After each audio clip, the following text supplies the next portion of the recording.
సేతు పూర్తయింది. ఇప్పుడు ధర్మం లంక ద్వారాలను తట్టింది. రాముడు, లక్ష్మణుడు, హనుమంతుడు వానరసేనతో కలిసి లంక ముందు నిలబడ్డారు. పర్వతాలంత కొండలు, సముద్రంలాంటి సేన. ఒకే శబ్దం వినిపించింది. జై శ్రీరామ్! లంక గోడలపై రాక్షసేన గర్జించింది. సందేహం, కోపం, భయం కూడా కనిపించింది. వారి మధ్యలో రావణుడు నన్ను ఎవరూ ఓడించలేరని గర్వంతో నవ్వాడు. రాముడు చేతిని పైకెత్తి ఎదుటి సేనను చూస్తూ అన్నాడు, ఇది ప్రతీకారం కాదు, ఇది ధర్మానికిచ్చిన సమాధానం. అప్పుడు హనుమంతుడు వానరసేనకు గర్జించి చెప్పాడు, సిద్ధం కావాలి! భూమి కంపిపోయింది. రాక్షసేన బాణాలు వదిలింది. ఆకాశం నల్లగా మారిపోయింది.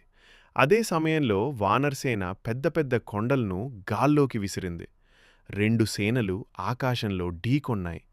లక్ష్మణుడు కోపంతో ముందుకు దూసుకెళ్లి ఏకదానిమీద ఏకదాని బాణాలను వదిలాడు. రాముడు అగ్నిబాణాన్ని తీసి లంక ద్వారాలను నేరుగా లక్ష్యం పెట్టాడు. రాత్రి ఆకాశాన్ని చీల్చుకుంటూ రాముడి అగ్నిబాణం లంక ద్వారాలను తాకింది.